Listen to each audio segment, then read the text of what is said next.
Hey guys, Shy Got Picks here. Hope everyone's doing well, having a great week. We're here to be breaking down Dana White's Contender Series Week 9.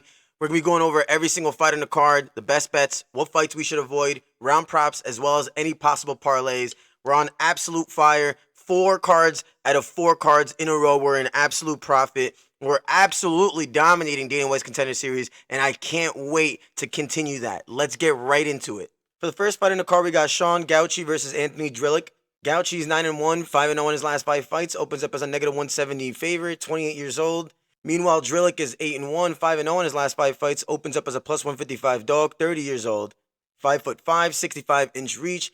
This matchup is between 2 exciting Australian prospects in the flyweight division, and both have a preference for striking. Drilich has incredible power for the weight class, but Gauci brings better overall technique and versatility to the table. With Gauci's a well-rounded striker with knockout power and very impressive boxing fundamentals.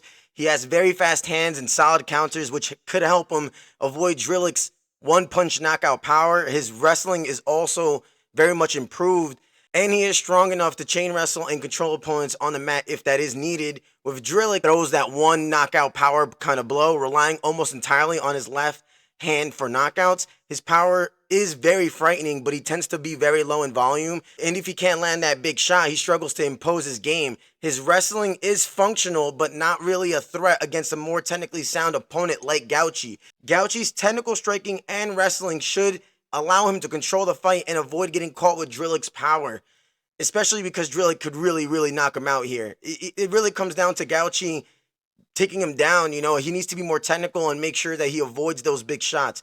Drilich's reliance on that left hand makes him very predictable and I think that gives Gauci an edge both in the striking exchanges and the grappling. So ultimately, since I think this is going to be a grappling exchange throughout the whole entire 15 rounds, I'm going with Gauci by decision. Yeah, give me Gauci by decision. Up next on the card, we got Islem Dulatov versus Vanilto Antunes. Dulatov comes into this 10-1 massive favorite at -560.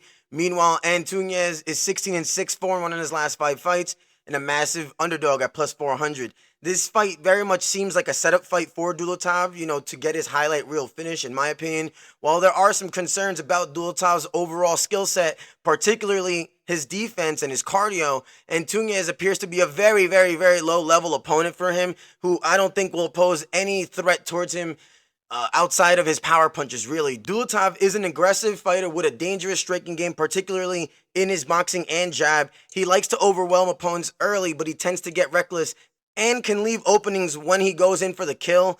His grappling is decent, but he can take advantage of his opponent's weaknesses on the ground. Antunes is a typical Brazilian brawler with knockout power, but lacks any technical precision. He doesn't really offer much in terms of volume and relies heavily on landing one big punch. That's really it. His grappling is very subpar. While he has improved takedown defense, I don't really think it's going to hold up here. It won't be enough against Dulatov's pace, that's for sure. I think Dulatov has a lot more skills and a lot more tools on the feet and on the ground. Overall, I think this is just an easy win for Dulatov. I think he can do whatever he wants here. I think he can knock him out. I think he can submit him. And I think he can seriously also go to the decision. I doubt it, though. I think Dulatov is going to submit him. Give me Dulatov round 1 submission. Up next on the card, we got Mario Pinto versus Lucas Camacho. Pinto comes into this fight 8-0, humongous favorite, -650, 26 years old, 6'5", 79.9-inch reach. Meanwhile, Lucas Camacho is 6-0, +420 underdog, 31 years old, and that's all we got from him on Tapology. This fight presents an intriguing matchup in the heavyweight division. While Camacho is your typical brawler with raw power, Pinto has shown some promising upside. Truthfully, Pinto is young, athletic, and has a very well-rounded skill set, which is quite rare in the heavyweight division. His patience in the octagon sets him apart from the usual heavyweight brawlers, so to say.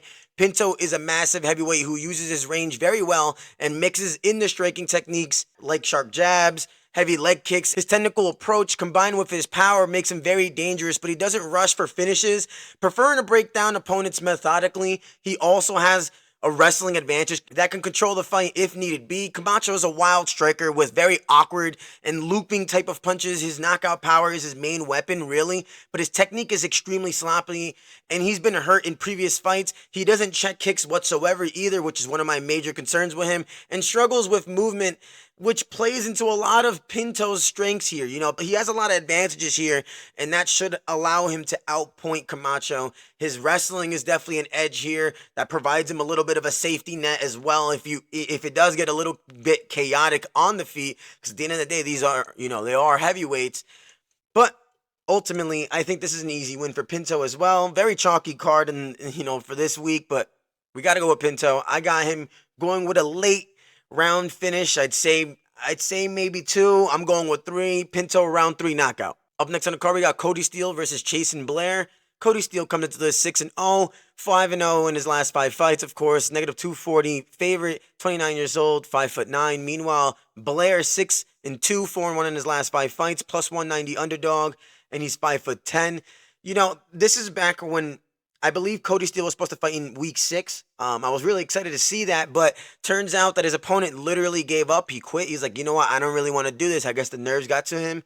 It was kind of disappointing. I would have been really upset if I was Steele myself, you know, but now we got him in week 9. We were told we were going to get him in week 10, but we got him in week 9. I'm very excited for this fight. This fight is more competitive than his last outing, but it still favors Steele in almost every area, truthfully. Blair, while he's not a bad fighter whatsoever, he doesn't have the same level of technical skill or even the power as Steele, though he could present some challenges for him in the wrestling for sure. Steele has shown some solid power in his hands, and he has some really good boxing fundamentals, which should give him the striking edge.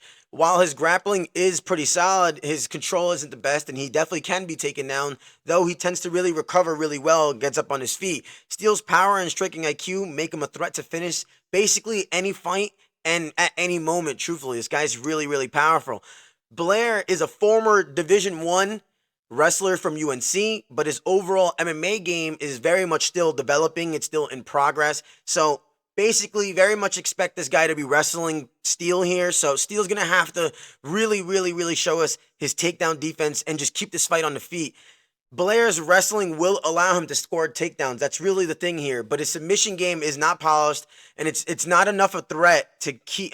It's not enough a threat for Steele on the ground. On the feet, Blair's striking is very limited as well, and he relies on very basic striking and very looping strikes kind of thing. His defense is it lacks a lot, let's just say. So basically, what Blair needs to do, especially as a D1 wrestler, he needs to take this down on the ground. But the thing about it is, even though he probably will, I don't think he's going to do much while he's down there.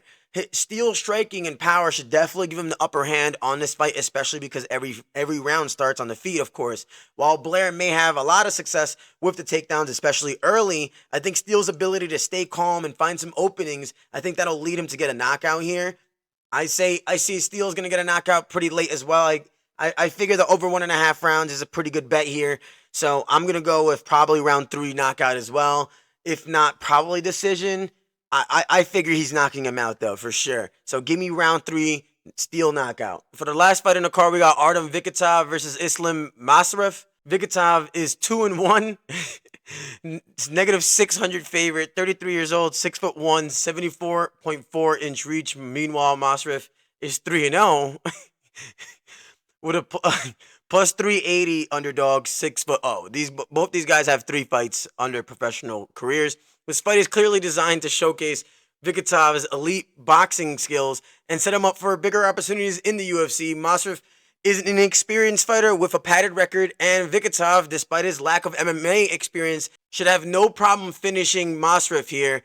Vakhitov is a world-class kickboxer with excellent striking fundamentals, though he's untested in MMA. His kicks, movement, and ability to create angles should be too much for Masraf, who lacks skills to pose a serious threat here for Vakhitov. Masraf is 3-0, but his wins have come against low-level competitions. He has rudimentary striking, mainly relying on hooks and basic kicks. His defense is very poor, and his head movement is it's just not there. He doesn't move it, which will very much leave him very vulnerable for Vakhitov's superior striking here. You know, I laughed at their records, but let's be honest, Vakhitov is legit, and he's elite regarding his boxing, and he's going to knock him the fuck out, is basically what I'm saying to you. I think in the round 1 as well, he's a big favorite for a reason.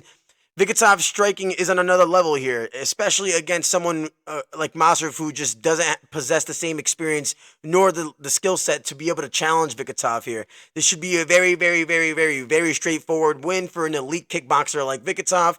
Give me Vakhitov round 1 knockout, possibly round 2, but I would be very shocked if he gets past first round. That's it for us here. Those are my breakdowns for Dana White Contender Series Week 9. Do let me know who you guys got in the comments below. Do you agree with me? Do you disagree with me? As always, thanks for watching, and please like and subscribe, as these videos do take some time to make. If they happen to help you out, it would be a great way to show me some support. Keep sending me those slips. I know we're keep making money, so keep sending me those slips. Let me know if you do. Again, thanks for watching. I'll catch you in the next video. Until then, stay up.